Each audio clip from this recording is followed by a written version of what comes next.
Have you ever made a mistake? Okay, that was probably a silly question.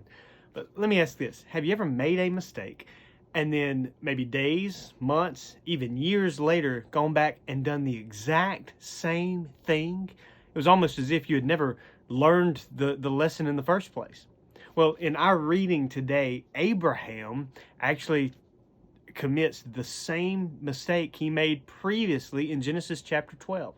Now, today we're reading in Genesis 20 and 21, so just 2 chapters.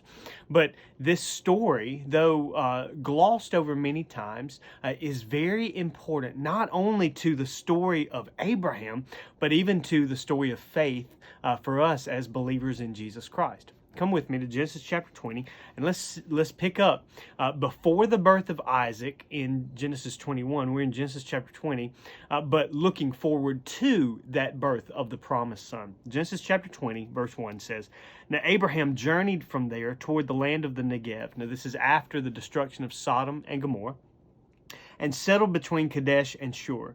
Then he sojourned in Gerar. Abraham said of Sarah his wife, 'She is my sister.'" Now remember, this had previously been done with Pharaoh. And then it says, "So Abimelech, king of Gerar, sent and took Sarah." Now we know from the context and what we're about to read that to take Sarah meant actually to take him in as his own wife. All of a sudden, verse 3, "But God came to Abimelech in a dream of the night and said to him, 'Behold, you are a dead man.'" Now, pause for just a moment. When God shows up in a dream and announces you are a dead man, you might want to listen. Well, listen to what God says. "Because of the woman who you have taken, for she is married." Abimelech was going to take her as his own wife or part of his harem. And God comes to Abimelech and says, "You're wrong in this." Abimelech had not come near her, and he said, "Lord, will you slay a nation even though blameless? Did he not himself say to me, 'She is my sister'? And she herself said, 'He is my brother'? In the integrity of my heart and the innocence of my hands, I have done this." And then God said to him in the dream, "Yes, I know that in the integrity of your heart you have done this, and I also kept you from sinning against me. Therefore, I did not let you touch her." What's interesting in this is the very first thing we learn is that age does not mature us. Age does not necessarily mature us. Obedience does. This was the exact same sin that Abraham had committed earlier in his life. Earlier in his life, he was afraid that he was going to be killed because Sarah was so beautiful at this time, and she's about 90 years old at this time, and so her beauty may still have been there, and that may have been the purpose of the king grabbing her, but probably more than that is it was a sign of political force and not just a romantic force in this scene. And so Abraham, afraid that his life is going to be taken, he doesn't trust God. We'll see that in a moment. And he allows Sarah to be taken by Abimelech. In all of this, Abimelech tells God, I have integrity of heart. I didn't sin knowingly. I didn't know this. The man told me she was not married, that she was his sister. Now, when we see this, we must understand just because Abraham was older did not mean he was more mature. Age does not necessarily bring about maturity. Obedience does. And so as I asked you earlier, have you ever made a mistake and then come back days, years later and made the exact same mistake? Just because you're older doesn't mean you're immune to that. Well, notice what else we see. He says in verse 7, "Now therefore," God is talking to Abimelech, "now therefore restore the man's wife, for he is a prophet, and he will pray for you, and you will live. But if you do not restore her, know that you shall surely die, you and all who are yours." Now, notice the second lesson we learn from this is that failure does not equate being forsaken. Rebellion does. So Abraham had failed in this manner. He had sinned against God, sinned against Abimelech by lying, and yet God still refers to him as a prophet. Abraham is called a prophet, and he actually puts the life of Abimelech in Abraham's hands and says, "You go back to Abraham, make it right, and he will pray for you, and you will live." And I love this fact that even though Abraham made a stupid, moronic decision by not trusting God and his protection and faithfulness, God still refers to Abraham as a prophet. God still says, I have a purpose for him. His prayer will be heard by me. So we see the compassion and the love and the acceptance of God even in the face of failure. Failure does not mean that you and I have been forsaken. In fact, on a greater level even than Abraham, in Jesus Christ, we have been accepted, and our failures, our mistakes, our sin are no match for the grace and the mercy of God. Be reminded of that. So in this, how did Abraham fail?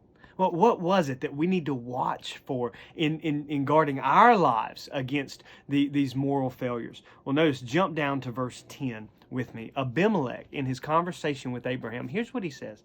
He says, what have you encountered and that you have done this thing? Or better yet, what have you seen or what vision have you had that would make you do something like this? Why did you lie to me, is what Abimelech asked Abraham. And it's a good question. Abraham, what are you looking at? What would cause your sight, or what have you seen that would cause your mind to think to lie to me? And it's a question not just for Abraham, it's a question for us. What catches our attention? What are we looking at that causes us to divert our path and to go off and do things we shouldn't do? Well, here's how Abraham responds, and I think it's a telltale sign of us when we're involved in sin. He says in verse 11, Abraham said, because I thought, surely there is no fear of God in this place, and they will kill me because of my wife. So, number one, notice this. It's not that Abimelech didn't fear God. Abraham said, I thought there was no fear of God in this place. Well, when God comes to Abimelech, Abimelech listens to God. It is not that there was no fear of God by Abimelech or in that place. It was that Abraham did not fear God at that moment. You catch that? Abraham put the blame on the place and the location and even the king and said, I didn't really think y'all were going to fear God, so I feared for my life.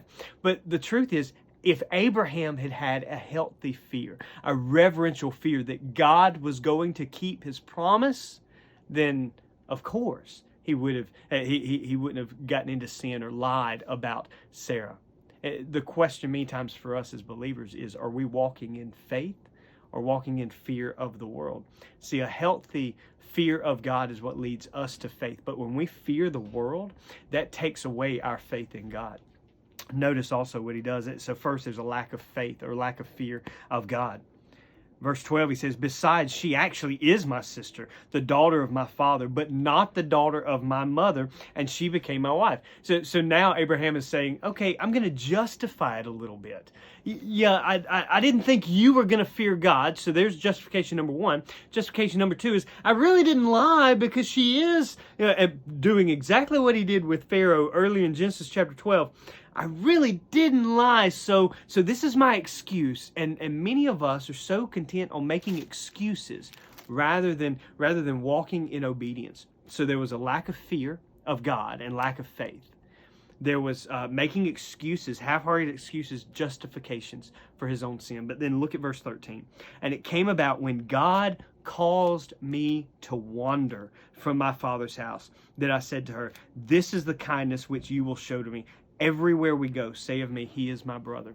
Now, I don't know if you hear this, but in this verse, but what Abraham has done is he's used a word for wander there, meaning to walk aimlessly without direction.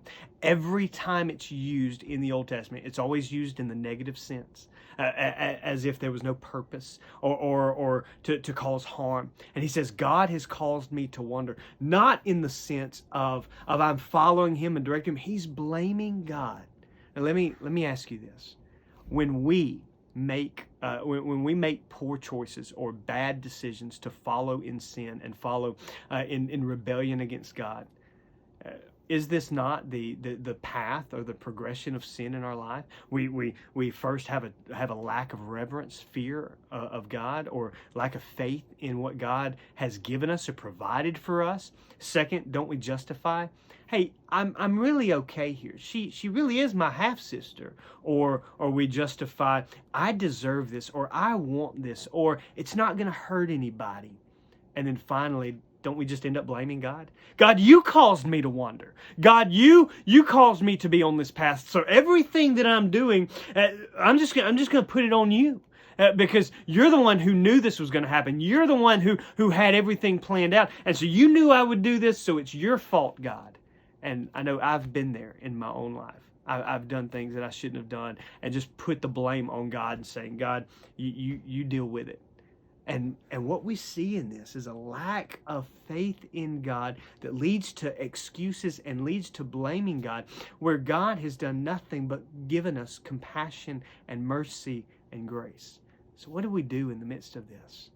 Well, there's a time of restoration that has to take place where Abraham is right with God, right with Abimelech, and I dare say, right with Sarah.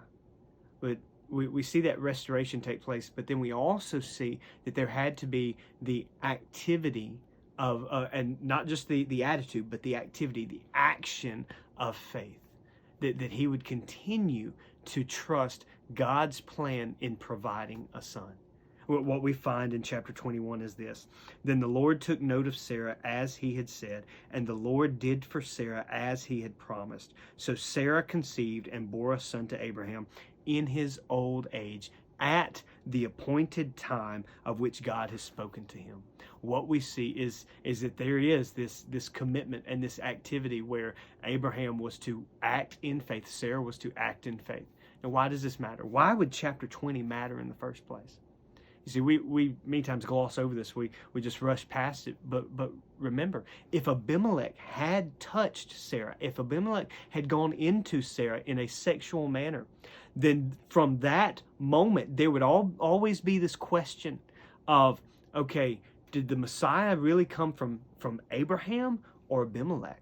And if so, that we know the Messiah can't come from Abimelech, but there would always be this question of ancestry and this rising up of another nation through Sarah. We already had the issue with Hagar and Ishmael, and we see that at the end of chapter 21, how that ended in a separation, a forced separation of Isaac and Ishmael, the son of promise and the son of pain.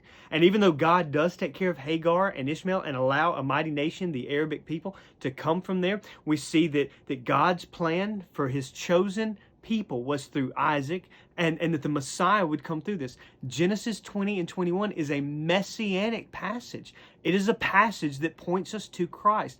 And when you and I go off and do our own thing, or try to help God, or we try to manipulate because we don't trust God, it will end in devastation. So the sin of Abraham with Abimelech, lying to Abimelech, could have compromised the entire promise of the Messiah through the line of Abraham and Sarah. This was an important issue. And you say, well, Matt, the decisions I make really don't affect. No. Every decision we make is important because it can affect the line of discipleship and the line of getting the gospel news of Jesus Christ to new generations, younger generations, and getting the gospel of Christ throughout our community and our state, our nation, and our world. And so everything that you and I do needs to be weighed. We need to understand the effects that we have, the influence we have, either for positive or for negative, for good or for evil. So what do? We trust. It started because Abraham didn't trust. We trust in the promise of Jesus Christ, that he is with us, he will never forsake us, and we stand in obedience. Obedience is not just knowing, but it's also doing. Many of us have not just selective hearing or selective listening, we have selective obedience, where we know what God has told us, but we try to select which, am I going to do it or not? If Jesus Christ is your Savior, then he must be your Lord. And if he's your Lord, then listen, then we obey, no questions asked. And so in this passage, Abraham made a mistake. He did. And it was the same mistake he had made many years earlier. And I'm proof that we can do that. We make mistakes, and sometimes we don't learn our lessons. But we want to pray and we want to ask God, especially in reading this passage today, God, help us to learn, to use wisdom, and not just make a mistake and learn from it, but to see the pitfalls around us and try not to make that mistake in the first place. We know that we are sinners, wretched, sinful creatures, but we are loved by a holy, holy God, and holy, holy, holy God. And here's the beautiful part. Even in our mistakes, God doesn't forsake us, that He draws us closer to Him. So I want to encourage you today that keep pressing on, keep journeying with Christ in your walk. I love you. I'm praying for you. Stakes in the ground.